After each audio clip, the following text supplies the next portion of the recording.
Celtics Stuff Live.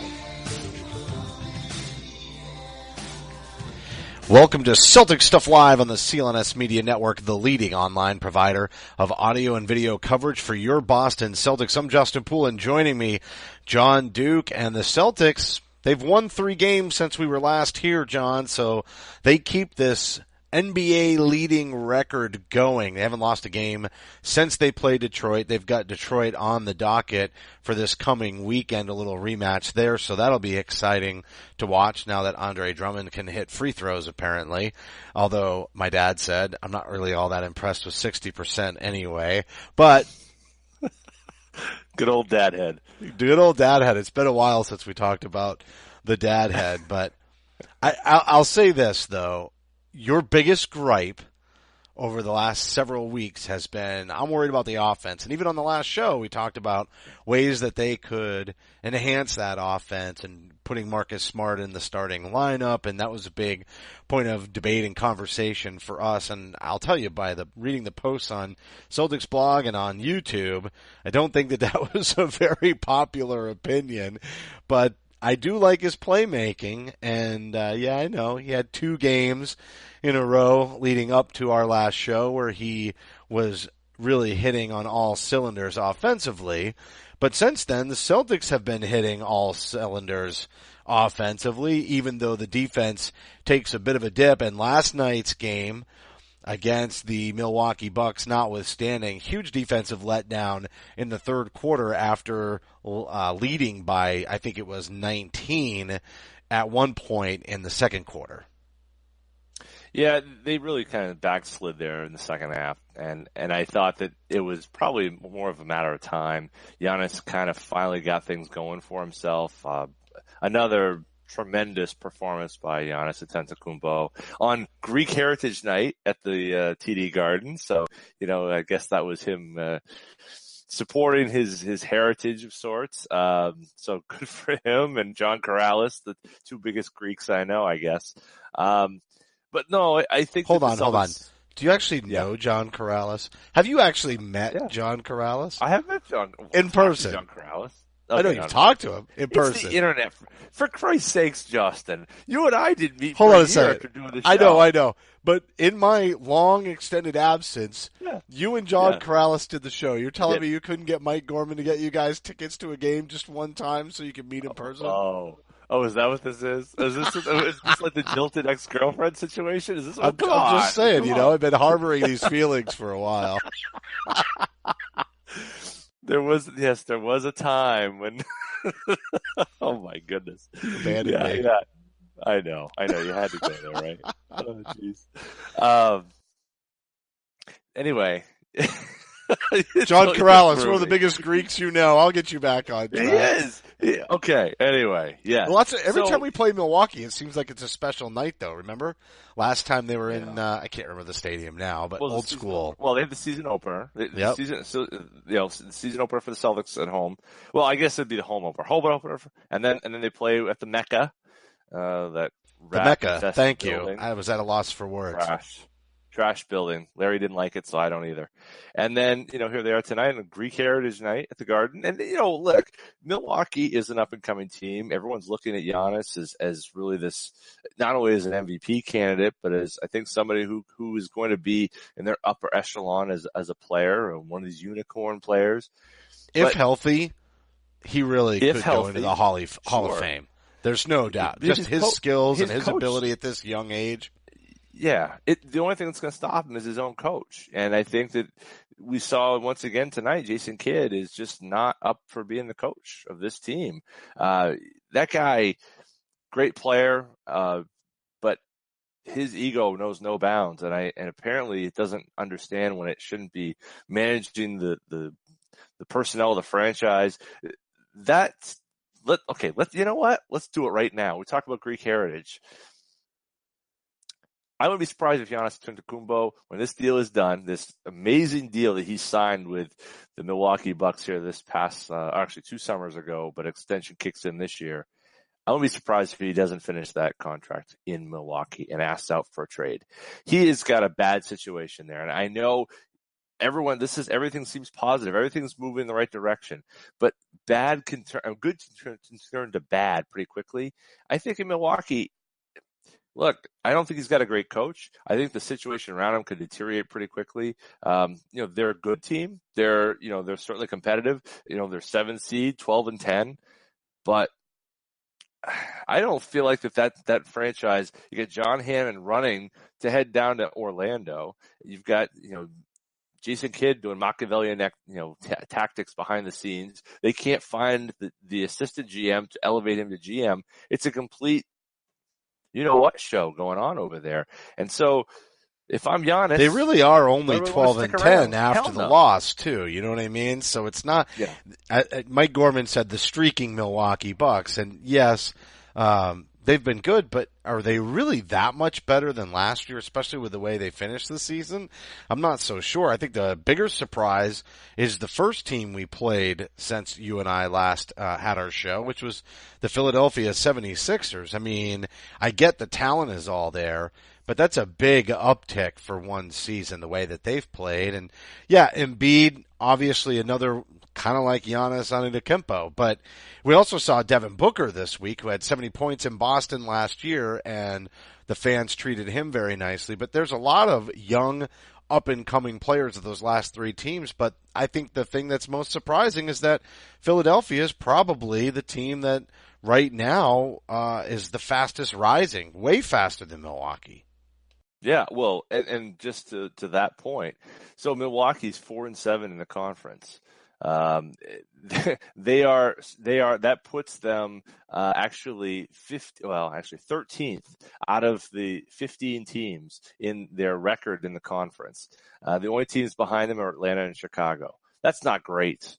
So you could, I guess, the 5-9 from Orlando and Charlotte they're kind of in the same boat. But either way, they're not playing well within the conference. The teams that they have to beat to get, higher up into the division race, they can't keep going like this. And they made a big deal. They swung for the fence of sorts to get Eric Bledsoe. I think that's a good fit for them. But I just think that's a really unsettled situation there. And, I wouldn't be surprised. We're all talking about Anthony Davis, and Anthony Davis is the guy, but it could be, it's a couple years later, and it's Giannis that the Celtics are actually trying to be shooting for in terms of that big star free agent or big star talent that they're trying to acquire via trade. I don't know that it happens, but I wouldn't be surprised if he's the big guy that moves, because it's really a mess over there. And I'm not impressed with the Milwaukee Bucks. No, me neither. Not at all. And as fast as Philadelphia has risen, and Milwaukee is kind of it is the Jason Kidd factor. So you got to think that they're going to make a coaching change before they start trading players. I mean, especially if you're the Milwaukee Bucks, a player like Giannis isn't just going to come around all that often.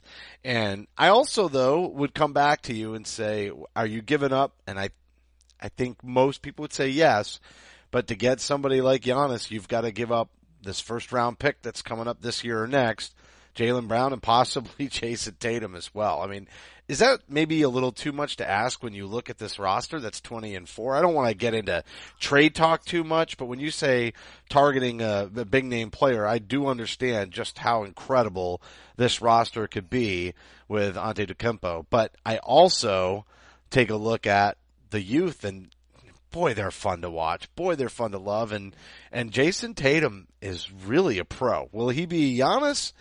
I don't know. Maybe not. But will he really be far enough off that you're going to wind up gambling all that depth and all those chips and putting it to the middle of the table if an opportunity did arise?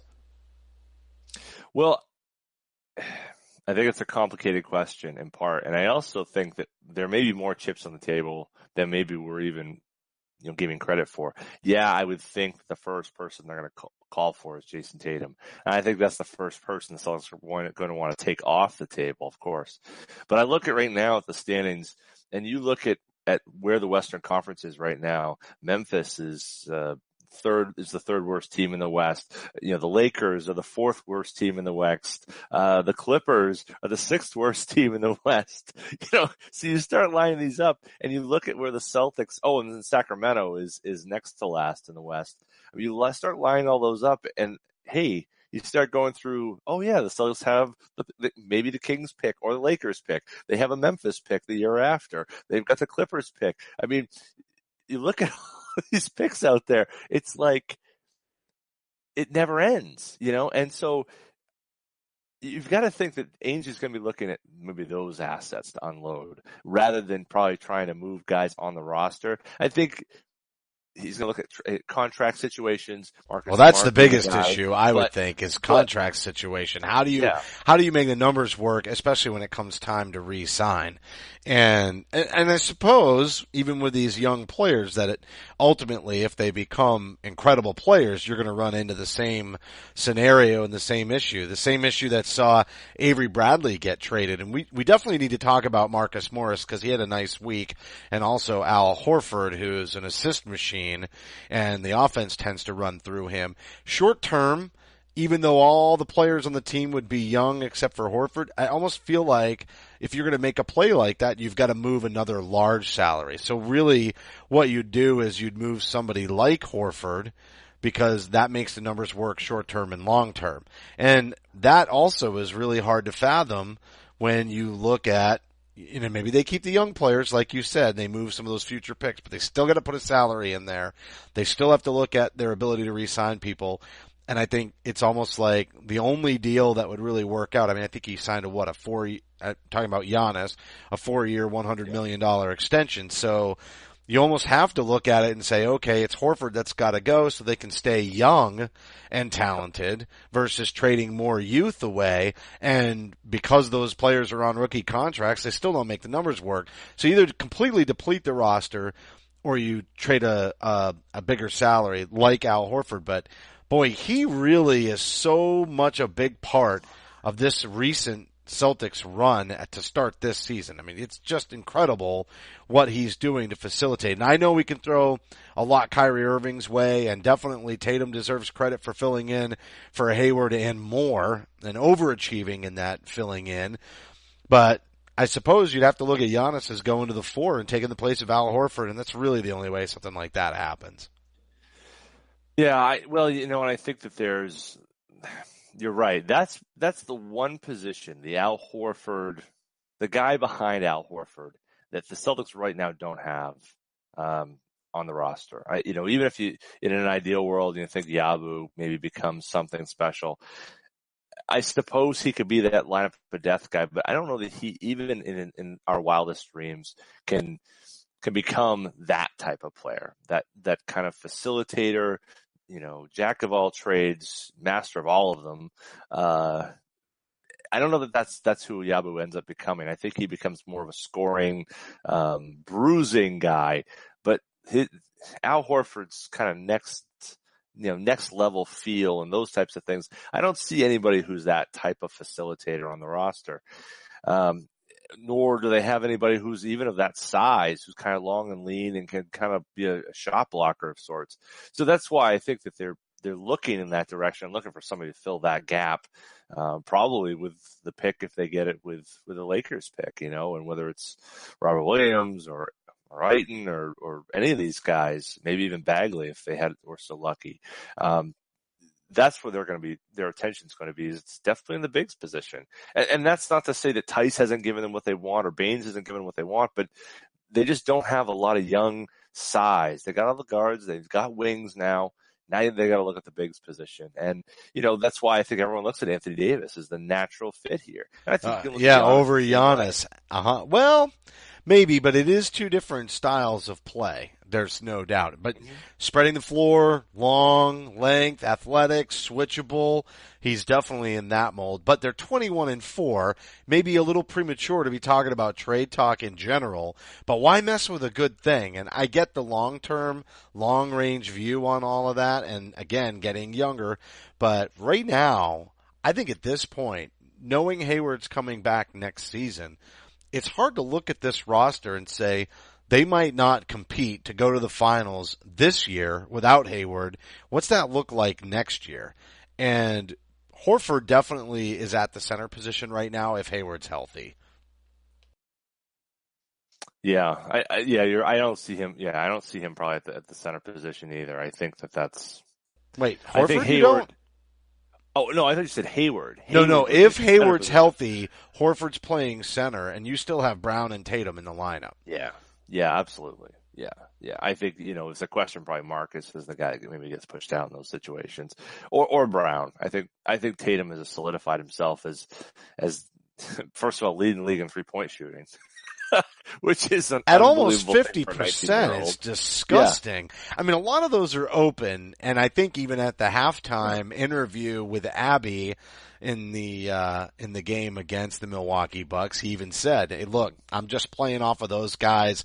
They're drawing attention. I've got a lot of wide open looks." And that is true. Put him on a struggling roster, and I still think he's good this season, but he's certainly not shooting 50% from beyond the arc. No, there's no way that's going to happen. But he takes the opportunities he's given, and again tonight he's 4 for 4. Doesn't make a miss. It doesn't have a miss until the end of the first half, and even then on a fourth shot. Exactly, you can't even count that one. Yeah. That was a Marcus Smart special. That's right. It's true. All right, real quick. Follow Celtics Stuff Live on Twitter at @CSL_tweet live. You can follow me at @CSL_Justin. John is at @CSL_Duke. The entire CLNS Media Network at CLNS Media. The Facebook page, facebook.com/CLNS fans, and download the CLNS Media app for iOS and Android. Simply search CLNS Media in your app marketplace. And finally, the YouTube channel. That's right. You got the Celtics Roundtable, the Garden Report. You can find it all in high definition at youtube.com/CLNS Media. So, John, sometimes this turns in, a lot of these shows turn into a complete love fest for Tatum, and it's hard not to. It's definitely hard not to. But really what I want to focus on from the past week, as we talked about before, the offense is finally kind of getting off the ground. It's the way that they spread this ball around. I know Kyrie Irving winds up getting the most points, but he is not hogging it. If you remember how this team finished games last year, it was just a whole lot of Isaiah Thomas. And once teams figure that out in the postseason, it's rough. But this team is still moving the ball. Jaylen Brown got a dunk towards the end of the game in the fourth quarter, even was brave enough to take a three-pointer. It was a pretty open look. Everybody gets a shot. And that's really where the love for Jayson Tatum comes from on my end. Yes, those are open looks, but a lot of rookies still don't make those open looks. It's almost like too much time to think, and then it doesn't drop. And especially in crunch time, he's a contributor. He's kicking in too. We know what Marcus Smart does when the game is on the line. Al Horford, a number of just nice little bunny hooks and plays around the rim. Got a slam dunk assist on an alley-oop from Marcus Smart. And those types of plays, the ball is moving around. And even when those weren't being converted and this team's offense was sputtering a little bit, they still were moving the ball to lots of different players to close out games. I think that's what's really been a big difference in the way that they started out this season with such a fantastic record is even at the end of the games, they're not predictable. That offense is not predictable, and Kyrie Irving, when he does get off some of those shots, they're in what I would consider to be a more predictable offense, mostly because the ball's in his hands, and then he gets so creative he still makes a play, which collapses the D, and then they can move it around. It's really much more versatile what they're throwing in the final 2 to 5 minutes of every game that they're putting a win on in the column. Oh yeah, no question about it. I mean, this is the compare, say last year's team to this year's team, and the way that they are generating offense. I mean, they just have so many more weapons, and I think Al Horford is much more of a threat in every sense of the word, whether it's with the ball in his hands or on rolling off of a pick with a nice little 1-2 play with he and Smart. Isolate Kyrie. Remember the hate last year? Remember the hate for this man last year? Jeez. The stupidity, you mean, last year? It was totally stupid, absolutely. But, oh my God, the contract, blah, blah, blah, blah. Now he gets 11 assists, the first player to do it since Bill Russell. We did hear it this year. So I guess we can even talk about that a little bit and just say, where is the negativity coming from? That's 4 losses on the season with an injury to the biggest free agent you've signed in 3 decades at least. Ever. And really ever. And yet, where's the negativity? I mean, I understand you can pick things apart and whatnot, but I almost feel like sometimes they run so smoothly that when things don't go well, it's even more glaring. But things not going well, even when they were putting wins on the board last year, was still kind of ugly along the way. And it's so smooth this year. And I love watching them lock down on defense, even if we haven't seen it in about 8 or 9 days. Oh, I hear you. I mean, I think that they are, they're just, I'd like to see them get back to where they were defensively. I think they're doing it for stretches, but not as consistently as they were early on. I'm not sure that they're going to be good enough to beat teams like, Golden State or even Houston or some of these teams that can really score the ball, maybe even Cleveland. And if they don't have a consistent effort on the defensive end, I think that we saw what they did defensively against Golden State, and they've slipped quite a bit since then. Now, maybe they don't need to play at that level throughout the season.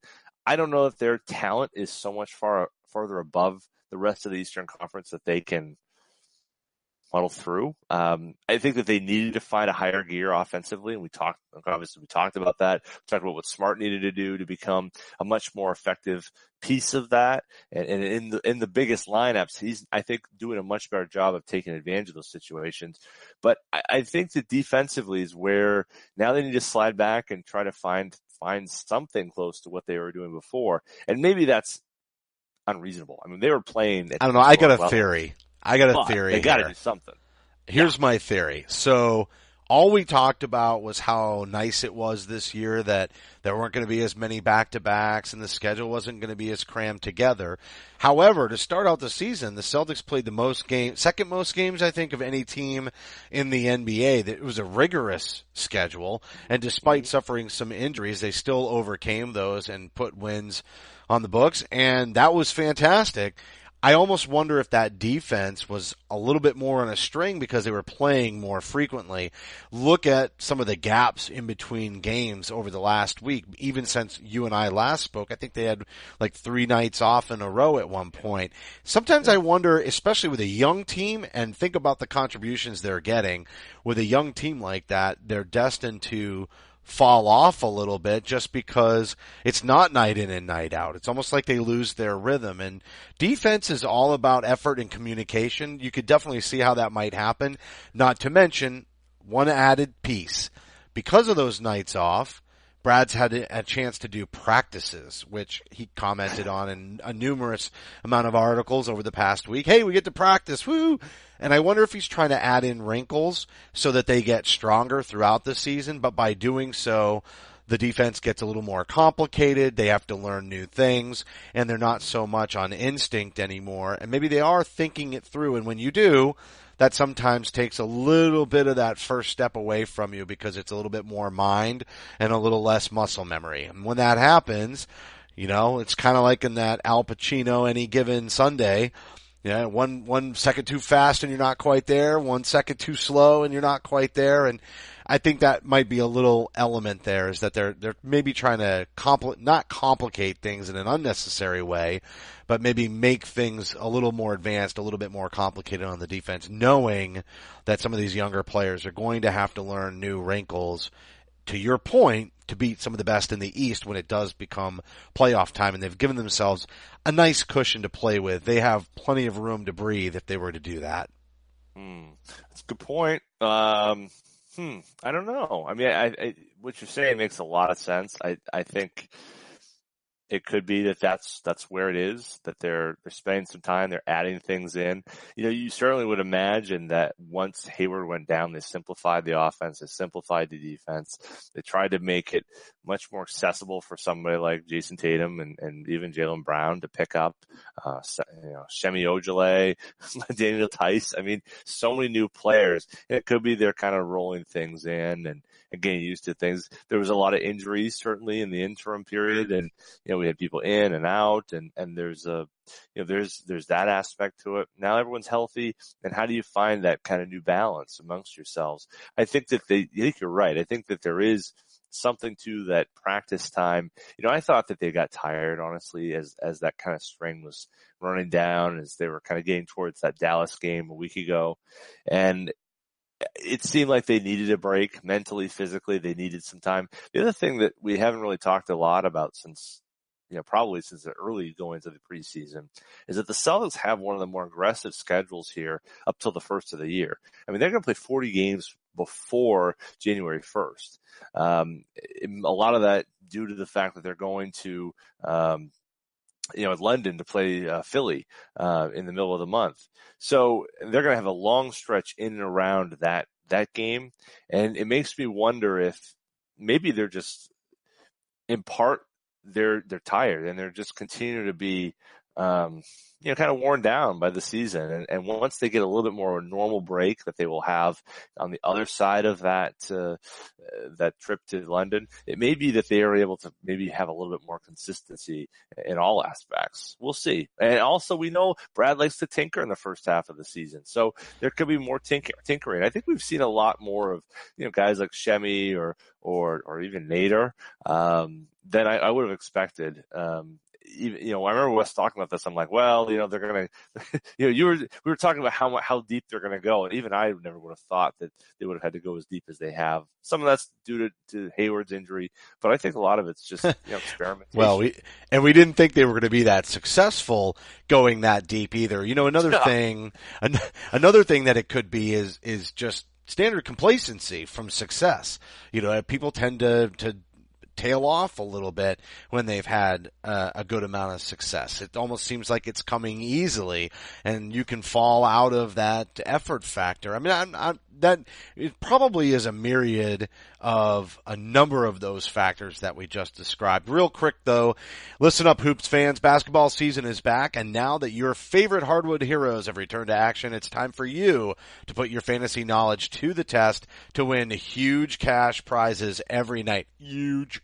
Playing one-day fantasy basketball at DraftKings.com. At DraftKings, there are so many ways to play. Choose from public contests with huge cash prizes or private contests where you can compete against your friends. They've even got beginner and casual contests where you'll play against people of similar skill level. The best part, you get to draft a new team each day, and drafting a team is arguably the best part of fantasy. The only thing better, winning cash doing it. Just ask Dan from St. Louis or Jeremy from Austin. They both turned a $3 entry into $1,000. That's huge cash prizes and bragging rights await only at DraftKings. Use the code CLNS at DraftKings.com, free with your first deposit for your share of $10,000 in total prizes tonight. Don't wait. Use code CLNS at DraftKings.com now to choose your lineup, and you can seriously cash in. That's code CLNS only at DraftKings.com. The game inside the game. Minimum $5 deposit required. Eligibility restrictions apply. See DraftKings.com for more details.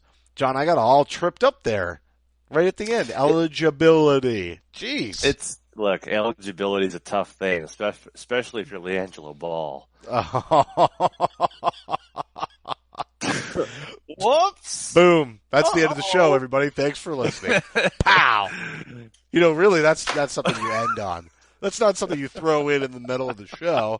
That's a drop the mic moment. We just shut it down. Sorry. It's going to be an abbreviated show this week. We got to end on a good thing. I know. Sorry about that. I'll do better next time. That was great. How come we haven't talked about that, though? Jeez, what a colossal nightmare that is. Yeah, it's so terrible it's happening to, the Lakers are involved in it. It's just such a likable family, and yeah. Just really, your heart goes out to. Look, I think Lonzo is I think he's a humble guy. I think he's probably, he's got a bad rep because everyone's just sick of hearing his dad talk, but I think that honestly the Lonzo stuff's overblown, but it's everyone around Lonzo that makes Lonzo somebody you don't want to listen and talk about, I mean, the hype is up here on him, and it's unfortunate because I think the kid's got potential. I mean, look, he's a rookie. I mean, if there are rookies putting up his numbers any other year, I mean, they'd be running away with the rookie of the year. But when you've got Ben Simmons and Jayson Tatum and, all these guys. Oh, yeah, Markelle Fultz is throwing them right up there, dude. Whoops. Whoops. I feel bad for that kid too. I do. I feel bad for Philly because they're actually got a pretty good run on, and they have no depth, right? They have no depth. So if just having Markelle able to come off the bench even would be such a lift for them that way. Maybe they should have just sat him to go from jump instead of trying to run him out there. I think that's why I put it on them. I think they screwed up the whole situation. Once you see your guy shooting the way he was shooting, pull him from that game, pull him from practice. Yeah, there was no YouTube clips that looked like that from pre-NBA days. None. Oh, no, that guy he was tough, and he's going to be tough. He's going to be a good player. Is he going to be the best player? Is he going to be better than Tatum? We'll see. Could he be better than Lonzo? Maybe.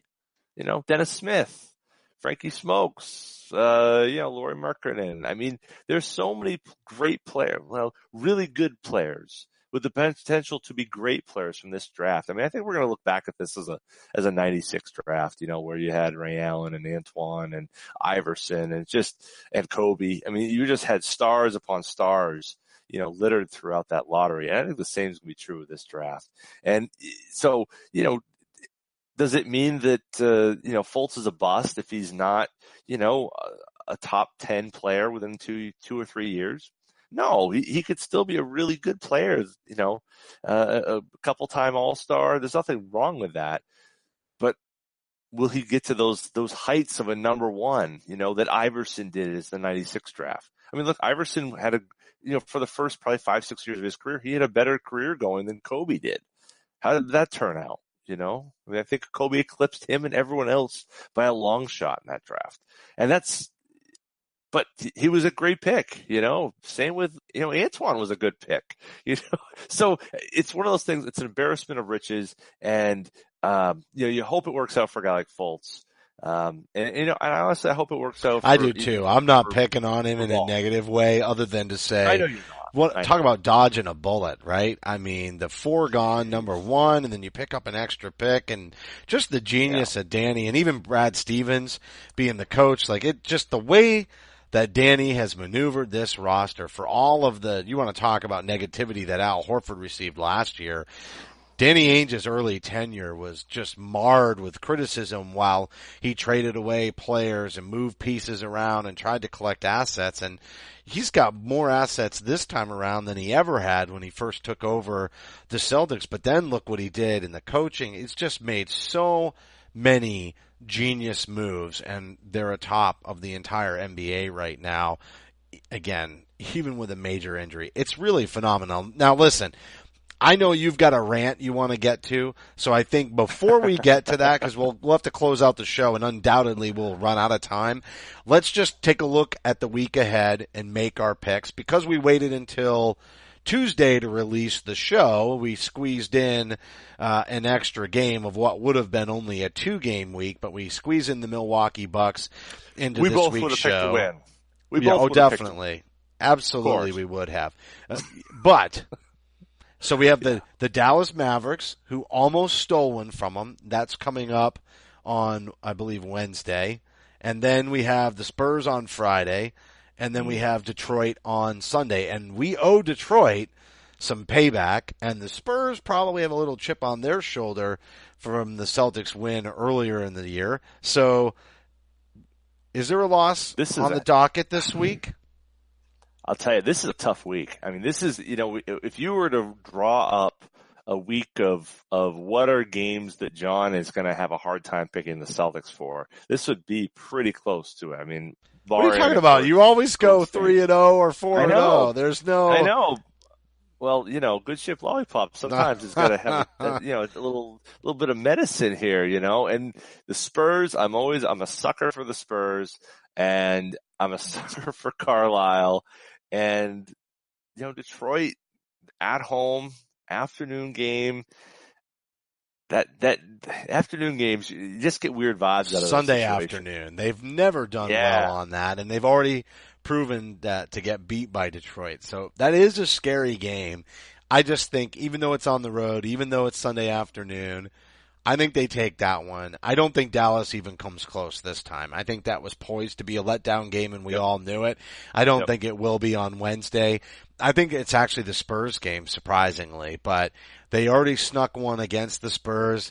I think the Spurs have really stabilized. They're right there where they always are, in that, third spot, I think, in the standings now in the Western Conference. I'll just have to take a peek while I'm talking here, but I'm pretty sure they're in third, and they've kind of stabilized a difficult, rough start to the year, and so that's Popovich, man, and I think they've got a counterpunch for Boston. So I think they go 2-1, 2 wins, bookending a loss on Friday night against the Spurs. Well, I think that there's, that's the one I think I look at. I think you're right. I think the Celtics, it can be close sometimes, but I think the Celtics will handle Dallas at home. I think they felt like that was that was a game where they really kind of were able to push back a little bit, but the Celtics took a punch. They'll be ready for them when they come back here. Now, I haven't heard. I don't believe Kawhi is going to play, and I think that's important. Spurs lost in Oklahoma City. Oklahoma City barely a 500 team, but I don't think that's indicative of how tough they could be. Yeah, it's not their talent. Like that. It's not. Yeah, their record doesn't match their talent, and we knew it wasn't going to get out to a hot start with that club. Just too many new faces used to having the ball in their hands. It's going to take some time to gel, if it does. But the talent on the floor, they can beat you any given night.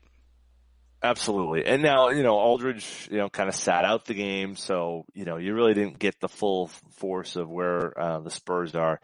I think the Celtics are going to win that game. I think that Aldridge on Horford is really the matchup that works for the Celtics' favor. Even though Aldridge has really had a spectacular season, kind of coming back from some real doldrums last season. Kyle Anderson being out, basically them losing a sometime starter or a key piece of their rotation. I just think the Celtics have got it going, and they've tightened up what they have. This is going to be a good test for the offense. For the defense, and I don't think they have anybody who can guard Kyrie Irving, quite frankly. Patty Mills isn't going to do it. DeJounte Murray might be that guy. He's certainly quick enough, but Kyrie he's MVP caliber. So I see them winning that. I see them going 3-0. After all the hemming and hawing, I'm picking them 3-0. But you're so predictable, especially with predictions. Yeah, well, look, they've only lost 4 games all year, so I'm feeling all right about it. Well, for last year, I pretty much predicted 1 loss a week, and I was always nailing it, and I was even calling which loss. And then this year, you're like undefeated, and for the most part, you're right. Our friend Mark Spears would be proud. The Celtics are doing the heavy lifting. I'm just sitting here talking like a fool on the YouTube or whatever the hell it is that we're doing on here. But we're all over the place. We're YouTubing. We got the new CLNS Media website, which I'm sure you and I will get around to learning how to put a post on a blog, which you would have thought, since we've been around for 15 years, we ought to know how to do that by now. But, all right, listen, we got 5 minutes left to go in the show. I told you we'd leave time for your rant, and I know what it's about. Why don't you tell the listeners what the rant's about? Because I've done my rants about, NBA, and quite frankly, because I live in Pennsylvania, I'm just going to throw this in before you rant. But the Philadelphia-Boston game, I had to wait 3 days to watch it, so it's already old news, and I've already watched a new game before I could watch the old game. And then NBA TV carried the Milwaukee Bucks game, so there I am illegally on Reddit looking for another way to stream. So again, getting that value out of NBA League Pass every day. Yeah, that's awful. And that's a much tougher situation. I'm talking about a situation where where I haven't even been able to give up my money to the NBA. I'm talking about the NBA Nike deal. They came up with some really cool looking stuff. Some sweatshirts, some on-court gear. I mean, I think they've done it looks great. The whole jerseys getting ripped thing is a bit of a bummer, but for most of us and how we walk around day to day, probably that's not going to be an issue for us. But here's the problem. You can't find it anywhere. Okay. Now look, I got two boys, big basketball fans. I'm trying to It is Christmas time. I mean, what do you get when you're a huge Celtics fan and you have two boys who are Celtics fans? It's pretty much a foregone conclusion they get Celtics gear every single year. Absolutely. But most of all this year, you got the new good stuff, right? You see your new favorite player, Kyrie Irving, is walking around with a little swoosh on his thing and the G and the whole thing. But you can't find it. Oh, you could go and I called the pro shop, Boston Pro Shop. They're in the Garden. I said, oh yeah. What do you got? Oh, I can get a Marcus Smart jersey for $85. $85. What? He might not even be with the team next year. Right. Or I said, well, how about Kyrie? Oh, we're all out of Kyrie. You're out of Kyrie Irving, the MVP. What the hell is happening? I want to get a sweatshirt. Wait, hold on. How much does that jersey now cost? Right? Oh, I couldn't find it. It's probably $1 billion. It wouldn't matter because I don't. Supply and demand. That's my point. That's probably a $300 jersey right there. So the new sweatshirts that they're wearing on the court, cool looking things. My oldest is like, yeah, I want that. Looks nice. Okay, can you find it anywhere? Nope. Unless they're a youth small, so basically like a 6-year-old, you're out, you're done, you're fired. Like, there's nowhere to get this stuff. It's nuts. Look, I understand the supply and demand aspects of it. Look, we all did economics in college. It's great. No problem. I get the whole thing. By the way, I did not do economics in college, at least not well. But you get it. Here you have a lot of this. Price drops, but you don't have so much. The price goes up, and we know this thing. But what are we doing here? What are we doing here? We're trying to sell goods. I want to buy goods. NBA, Nike, help a brother out here. I'm Fanatics. I'm all over the Fanatics website. Can I find anything? Nope. Celtics store? Nope. NBA store? Nope. Can't find it. Champs? Nope. Ace Bay? Nope. Foot Locker? It ain't out there. So listen, here's the deal. NBA, Nike, if you're getting to a deal like this, have the stuff to sell at Christmas. It's not like it's not going to move. It's the most storied franchise in history, and they're atop the entire NBA. Tell me you can't move those sweatshirts right now. Give me a break. I want to move it. Make it happen for me, okay? NBA. I don't want to have to do the same thing Justin did, he's going over to Reddit to try to find this stuff online. I'm going on to DHgate or I'm going to AliExpress. I'm going to go find some knockoff jerseys that probably misspell Irving, but at least it's under my tree. At least I can just say, oh yeah, he changed his name. They won't know. The point is, you're making us have to do these things, NBA. Act together. That's it. That's all I got. Get your act together, NBA. Come on now. Meet the demands of the fan. Plus, football is on a major slide. You're poised to become the most popular sport and the largest. Well, I guess when it comes to merchandise, they are one of the largest. I'm going to have to go back and fact check that. But I'm just saying, when the NFL's slipping, there's no concussions in basketball. Oh, wait. Yeah, I guess there is concussions in basketball, but they're a little bit less common. So come on, capitalize. This is your time. Like the Goonies down here, this is your time. All right. That's going to do it for this week's show. This broadcast will be available. You love the Goonies. On demand. I was just going to say, it's like Spaceballs. Merchandising. The broadcast will be available on demand on the CLNS Media mobile app. And don't forget to follow us on Twitter at CSL_Justin and at CSL_Duke. A heartfelt thank you to everybody for tuning in. And remember that you can support the show by subscribing to Celtics Stuff Live on iTunes and Stitcher. We'd love it if you gave us a rating and a review because your feedback is important to the show. And for staff writer Samuel Elias, executive producer Larry H. Russell, the founder of CLNS Media, Nick Gelso, and my co-host John Duke, I'm Justin Poulin. Thank you for listening to this week's edition of Celtics Stuff Live. Celtics Stuff Live.